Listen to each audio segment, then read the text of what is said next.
The anime begins with a dream of Noctis Lucis KLM about his past dealing with a monster named Merylith that makes him sprawl. Noctis is the crown prince of the Lucis kingdom. Thanks to the help of the royal troops, his life was saved. Although it can be saved, it seems that Noctis has been so badly injured that he can only lie weakly on an altar and end up unconscious. In his dream, he can see his father, who is a king of the kingdom of Lucis, calling his unconscious name. The dream ended when he was woken up by his friend. Noctis apparently just woke up from his dream when he was driving a car to stop by a town called Kem to meet his future wife, Lunafria, who is an oracle and childhood friend of Noctis who lives in Altissa City. On the trip, he was accompanied by 3 friends named Prompto Argentum, Gladiolus Amnesia, and Ignis Scientia. Prompto and Ignis were sitting in the front seat, while Gladiolus and Noctis were in the back seat. Noctis asked his friends if they had arrived in Kem City. One of them stated that they had not reached Kem yet. They then decided to rest while refueling in a rest area. They arrived at a rest area to order food from the waiter. Noctis' identity at that time was almost revealed,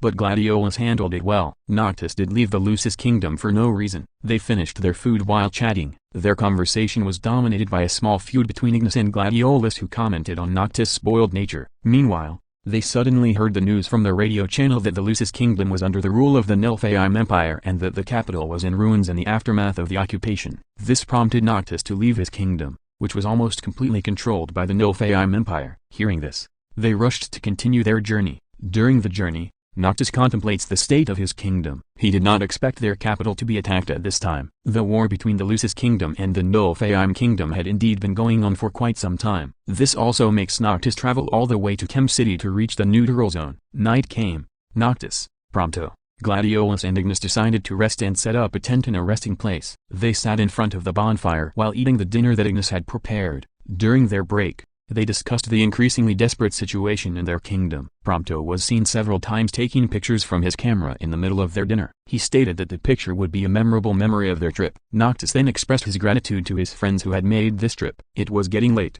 and they decided to rest because there was still a long way to go to Kem City. The next day, when they were continuing their journey, they suddenly saw the Nilphaeum Imperial airship fleet flying not far from their vehicle. The fear they had feared came to pass. They were surprised by the Magitech troops that had descended from the airship fleet, already blocking their way to Kem City. They immediately hid behind a cliff to plan an attack strategy against the Magitech troops. This put them in a state where they had no choice but to fight the Magitech army immediately. Ignis then instructed them to start the fight. They began to arm themselves. Departing from Ignis' orders, Noctis begins his attack on the Magitech army, followed by Prompto and Gladiolus. Magitech troops can be defeated easily by Noctis and friends, but apparently, the defeat of the Magitech army was only the beginning of the real fight. The Magitech troops had already prepared a trap for them. This is marked by the presence of a cargo that apparently contains other Magitech troops, and it turns out that in the cargo a figure familiar to Noctis appears. She is Merylith. Seeing Merylith's figure, Noctis was furious. Noctis' wrath is based on his past grudge, where he almost died from Merylith's attack. He immediately attacked Merylith with all the strength he had. Ignis, who is aware of their opponent, also helps Noctis in his battle. Then the scene returns to their journey before the attack from the Magitech army. Prompto,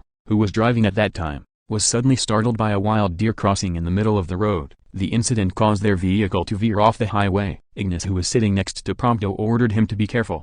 However, Ignis' suggestion was ignored by Prompto, who suddenly ran out of the car. Prompto then approached a small dog whose leg was injured and lying on the roadside. Seeing this, he immediately treated the wound on the dog. The dog apparently reminded Prompto of his past when he was in school. Prompto was the fat and quiet kid in his class when he was still in school, in contrast to Noctis, who is more popular and is approached by many girls. But Noctis is not a person who likes popularity. He always went alone for various reasons. After school, Prompto does his hobby, namely photography. One time when he came home from school, he saw a puppy whose leg was injured. Seeing this, he felt compassion and treated the wound on the dog's leg. The dog's paw was wrapped in a cloth, and Prompto took him home for further treatment. Arriving home, Prompto gave food to the puppy, and he intended to make a notification to find out the puppy's owner. Prompto also didn't forget to take some photos of the puppy. He seemed closer to the puppy he later named Chibi. The following days, Prompto fed him and also bathed him. At one point, he woke up in the middle of his sleep and found Chibi, not in his place. Prompto,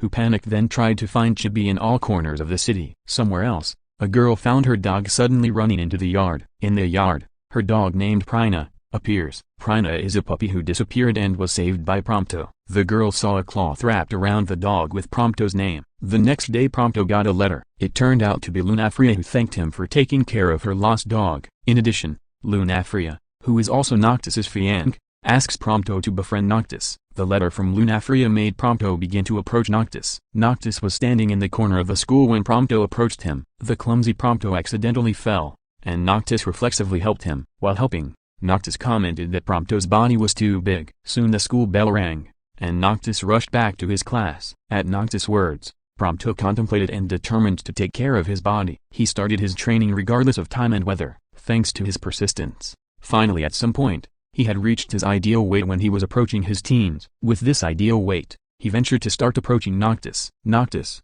who has a good personality, has considered Prompto as a friend for a long time. But in their teens, this is the point where Noctis and Prompto become friends. Then, back to the time when Prompto was treating dogs by the roadside, he gave the ointment and then hurried on his way. Then back when the battle between Noctis, Gladiolus, Ignis and Prompto fought against the Magitech troops in the middle of their journey. In this battle, the focus is on Gladiolus, who is Noctis' instructor. Gladiolus suddenly remembered his past when he was still in the kingdom of Lucis. Noctis was young then, and he didn't really like Noctis because he was considered arrogant. He revealed this to his sister named Iris. Gladiolus then comments that Noctis is unfit to succeed his father as king. The next day, Iris unexpectedly approached Gladiolus at the palace and said she wanted to play with Noctis. Gladiolus, who heard this, then told his sister to wait. While Iris was waiting, she was distracted by a cat running around the palace grounds and chased after it. It turned out that when Iris chased the cat, Noctis saw this, and he followed her secretly because he was worried about Iris. And sure enough, apparently, Iris, who was busy chasing the cat, didn't realize that she had fallen and was injured in the courtyard of the Lucis Kingdom Palace. Noctis, who managed to follow Iris, immediately helped her and brought Iris back to the palace. The incident even made Noctis, who was considered to have violated the code of ethics of the nobility, be punished. Iris, who had been helped by Noctis, seemed to disagree with the punishment that Noctis had to receive. She then tells her brother that Noctis is innocent and that he is a good boy. At first Gladiolus didn't believe it, but Iris insisted on convincing him. Gladiolus approached Noctis in his room and invited him to practice swordsmanship. This exercise then made Gladiolus and Noctis close. Returning to the battle at hand, this time, the focus shifts from Gladiolus to Ignis. Once, Noctis, Gladiolus, Ignis and Prompto took a break from their journey. Ignis is a confidant of the Lucis Kingdom. It was then responsible for preparing food for all of them. Ignis is someone who cooks for Noctis, Gladiolus and Prompto. Apparently, before they started their journey together, Ignis had long been trusted as an assistant in the Lucis Kingdom. He is responsible for preparing Noctis food and providing political reports to Noctis' father. At one point, Noctis asked Ignis to make him a childhood cake. According to Noctis, Ignis' cakes are pretty good, besides taking care of Noctis' life. In addition, Ignis is also responsible for cleaning up Noctis' place. Noctis is not a neat person. He always leaves his room messy, and Ignis orders him to separate the garbage in his room. Ignis then attended a political meeting, and Noctis' father, alias the king, gave him a special mandate to accompany Noctis. The king's mandate was due to the king's declining health condition. The king wanted Noctis to be ready to become king before the war began. In the mentoring process carried out by Ignis, they sometimes had arguments because he did not focus on preparing himself as a candidate for king. This is due to Noctis' fear of his father's death. This feud between Ignis and Noctis is known to Gladiolus. Gladiolus tries to mediate between Ignis and Noctis. Noctis told Gladiolus that he did not like the news that his father would die soon. Gladiolus, who knows this, tells Ignis to understand Noctis' feelings. Over time, Noctis and Ignis could master themselves and understand each other. They have become close to this day. Then back again to Noctis' angry attack on Merilith, who is a snake woman from the demon race. Noctis' attack on Merilith didn't play out, but Merilith can always break his attacks. His friends who saw this asked Noctis to back off. Noctis, who heard the request of his friends, then ignored it. He is still controlled by his past grudges. This past grudge started from when Noctis and his guards returned to the palace from a trip. But unexpectedly, their journey suddenly saw an explosion in front of the car he was driving.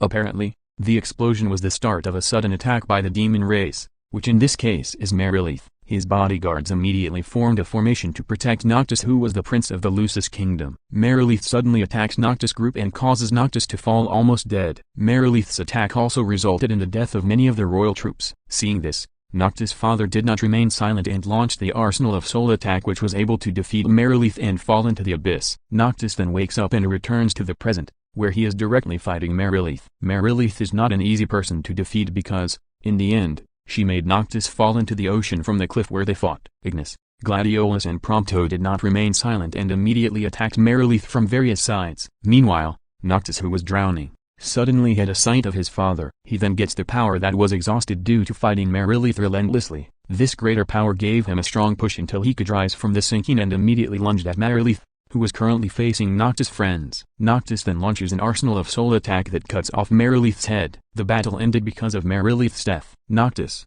who managed to defeat Merilith, then stood on the cliff edge and reminisced about his father. Their journey continued to the city of Altissa. The four of them realized there was still a long way to go. The moral that can be learned from this movie is that friendship can help us go further to